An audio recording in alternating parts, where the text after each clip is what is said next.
Assalamualaikum warahmatullahi wabarakatuh.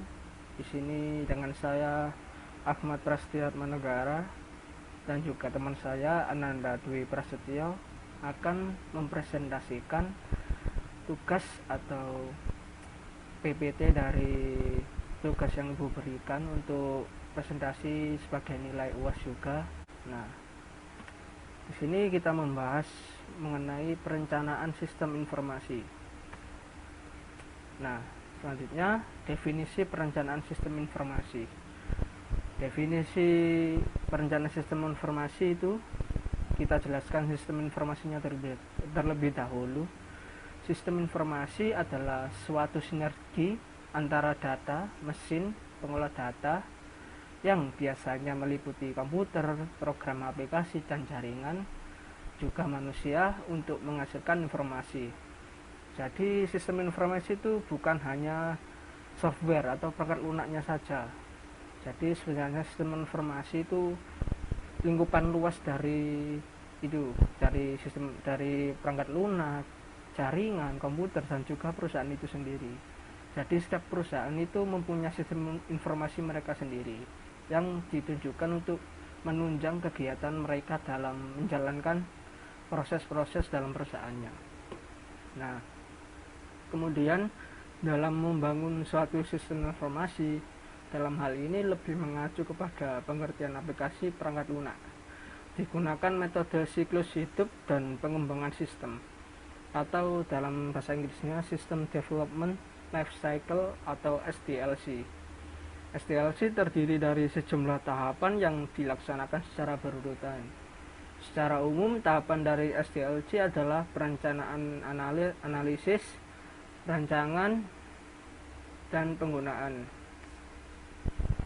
Nah, selanjutnya ada dasar perencanaan sistem informasi berbasis komputer. Implementasi sistem informasi berbasis komputer merupakan aktivitas yang berskala luas yang melibatkan orang dan fasilitas yang banyak, uang dan peralatan dalam jumlah yang besar. Jadi sebuah sistem informasi berbasis komputer yang membutuhkan jaringan, aplikasi, atau software itu kan skalanya perusahaan. Jadi perusahaan itu besar atau luas, jadi membutuhkan dana yang lebih banyak gitu. Bukan sekedar mengurus aplikasinya saja, tapi juga informasi seperti jaringannya yang dibutuhkan itu juga harus dipertimbangkan. Nah, perencanaan sistem informasi juga mempunyai manfaat, yaitu memberikan dasar pengontrolan, mendefinisikan lingkup proyek, mengatur urutan tugas, mengetahui bidang masalah yang potensial. Jadi worth it lah kalau uang yang dikeluarkan banyak, juga kan uang dan peralatan dalam jumlah yang besar. Nah, dengan uang dan peralatan yang besar itu tadi kita mendapatkan manfaat, yaitu ini. Jadi ada timbal baliknya untuk perusahaan itu sendiri. Jadi jika sebuah perusahaan ingin mempunyai sistem informasi yang baik, maka ia harus mengeluarkan uang yang banyak. Tapi dengan uang yang banyak itu dia mendapatkan benefit seperti ini, kontrolan. Nah, seperti itu. Nah, selanjutnya ada siklus hidup sistem life cycle SLC. Sistem life cycle adalah proses evolusi yang diikuti oleh pelaksanaan sistem informasi dasar-dasar atau subsistem. Telah ada pendekatan implementasi tradisional sepanjang era komputer, dan ada perjanjian umum antara ahli-ahli komputer. Sehubung dengan tugas-tugas yang dilaksanakan, SLC merupakan penerapan pendekatan sistem untuk pengembangan sistem atau subsistem informasi berbasis komputer. Sering disebut sebagai pendekatan air terjun, waterfall approach, bagi pengembangan dan penggunaan sistem. Beberapa SLC terdapat dalam perusahaan yang menggunakan komputer, mungkin ada 100 atau lebih. Pada kenyataannya, SLC adalah sarana yang digunakan oleh manajemen untuk melaksanakan rencana strategis. Konsep life cycle menjadikan segala sesuatu yang tumbuh menjadi dewasa setiap waktu, dan akhirnya ini digunakan untuk sistem dasar komputer seperti subsistem pemrograman. Nah, ini untuk itunya diagram atau flowchart. Jadi urutan dari perencanaan sistem informasi itu sendiri ada fase perencanaan, fase analisis, kemudian fase implementasi, prototyping, fase operasi. Jadi ini saya jelaskan secara singkat. Perencanaan sistem informasi yang pertama ada perencanaan. Nah, di sini biasanya ada visi misi juga. Seperti yang ada di PPT Ibu sendiri, pembuatan pernyataan visi TI, pembuatan visi TI. Nah, jadi dalam langkah awal itu ada pembentukan misi. Jadi sebelum sistem informasi itu jadi, perusahaan itu harus tahu tujuan apa yang ingin dicapai gitu. Itu ditaruh di visi. Nah, misinya menjalankan visi itu tadi untuk memaksimalkan hasil dari sistem informasi yang mereka rancang. Nah, terus ada juga pembentukan rencana strategi SI dan TI. Jadi dalam fase perencanaan ini di dalamnya terdapat langkah-langkah seperti itu. Setelah ada rencana yang baik, dianalisis oleh orang yang mungkin berpengalaman dalam bidang pemrograman atau jaringan sebagainya, dan implementasi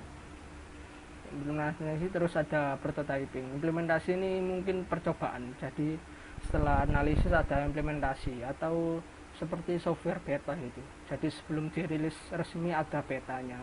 Itu untuk mengetes apakah aplikasi ini sudah bersih dari bug atau celah gitu.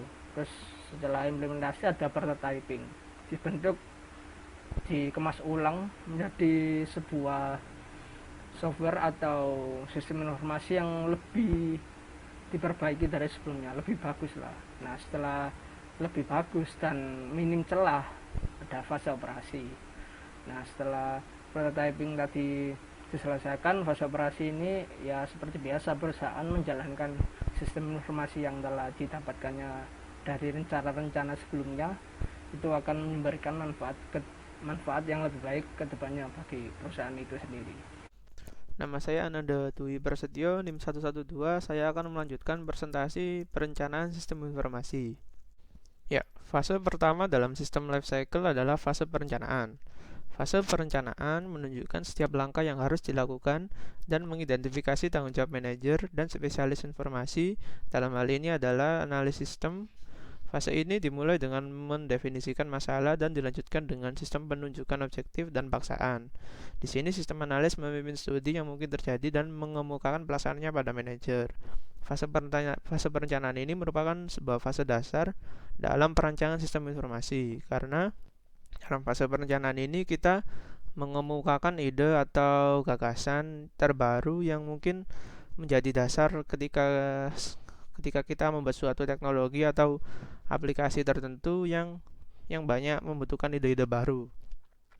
Fase perencanaan ini sangat penting dalam sistem informasi karena fase perencanaan ini merupakan dasar dari fase-fase yang selanjutnya. Selanjutnya adalah fase analisis. Bila perencanaan yang telah dilakukan dan mekanisme pengontrolan telah ditetapkan, lalu dilanjutkan ke fase analisis dan disalin. Fase analisis ini untuk menganalisa setiap proyek yang kita buat. Fase ini mempunyai tugas penting, yaitu menunjukkan kebutuhan pemakai informasi dan menentukan tingkat penampilan sistem yang diperlukan untuk memuaskan kebutuhan tersebut. Jadi apabila kita sudah menentukan sebuah ide atau gagasan, lalu kita berusaha membuat sebuah proyek dan proyek tersebut itu berada dalam fase analisis ini. Dalam fase analisis ini meliputi penetapan jangkauan proyek, mengenai resiko, mengatur rangkaian tugas, dan menyediakan dasar untuk kontrol. Analisis mengumpulkan persyaratan untuk sistem. Tahap ini meliputi rinci kajian terhadap kebutuhan bisnis suatu organisasi. Pilihan ini mengubah proses bisnis dan dapat dianggap berfokus pada desain tingkat tinggi, seperti desain program apa yang diperlukan dan bagaimana mereka dapat berinteraksi dengan desain tersebut.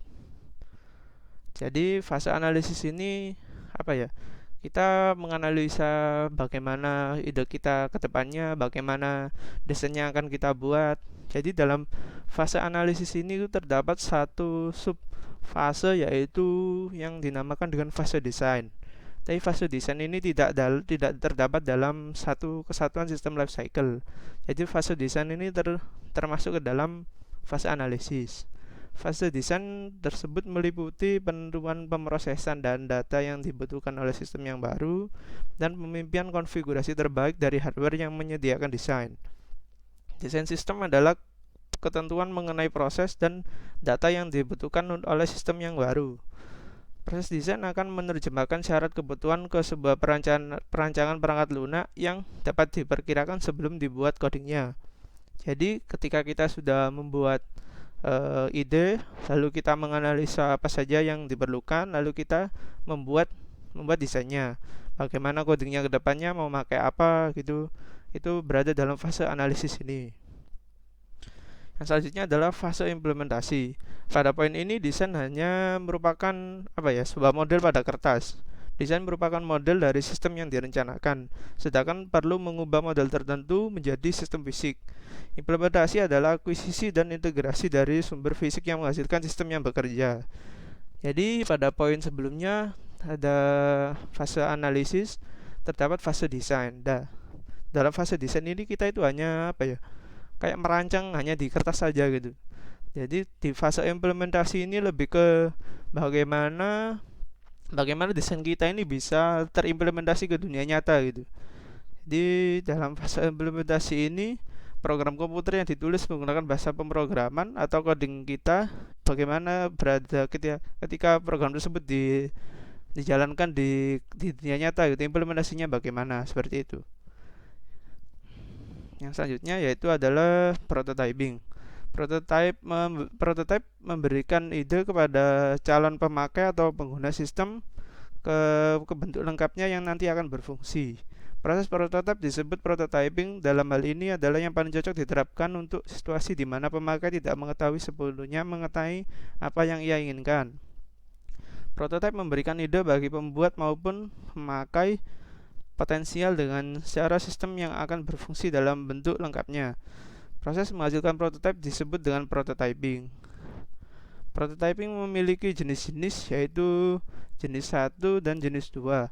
Prototipe jenis 1 yaitu sistem operasional, dan prototipe jenis 2 yaitu sebagai cetak biru dari sistem operasional. Jadi ketika kita sudah mengetahui implementasinya, kita membuat sebuah prototyping atau sebuah contoh seperti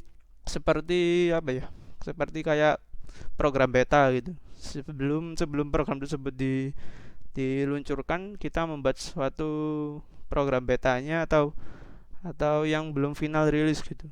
Jadi kita coba bagaimana interaksi user terhadap aplikasi kita atau program yang kita buat, sehingga kita lihat bagaimana feedback user terhadap kita. Kalau feedbacknya baik, berarti kita bisa melanjutkan ke fase selanjutnya.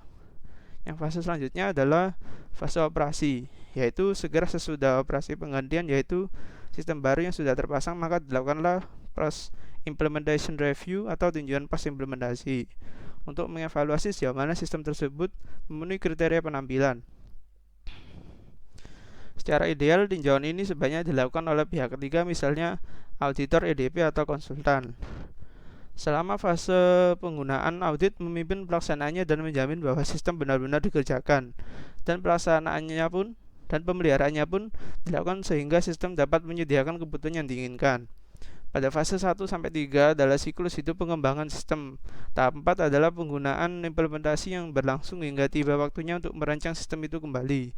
Proses merancang kembali akan mengakibatkan berulangnya siklus hidup dan sistem secara keseluruhan. Jadi pada sistem operasi ini adalah fase final, yaitu fase terakhir sebelum kita meluncurkan aplikasi tersebut. Mungkin dalam fase operasi ini kita akan memenuhi sebuah kendala gitu. Misalnya ada user yang bertabrakan gitu, misalnya tidak cocok dengan fitur-fitur atau program yang kita buat. Jadi kita bisa mengubah dari awal itu secara keseluruhan, karena fase operasi ini sudah sulit untuk dirubah kembali gitu. Ketika fase operasi ini gagal, kita harus mengulang seluruh fasenya dari awal lagi. Jadi harus dipastikan ketika kita sudah dalam fase operasi ini, program yang kita buat itu sudah benar-benar fix gitu. Aplikasi yang kita buat atau ide-ide kita itu sudah harus benar-benar bisa diterima oleh masyarakat gitu. Jadi dalam prototyping sebelum fase ini itu harus sudah benar-benar bisa terimplementasi ke user dengan baik. Ya, sekian presentasi dari kami. Apabila ada salah kata kami mohon maaf. Wassalamualaikum warahmatullahi wabarakatuh.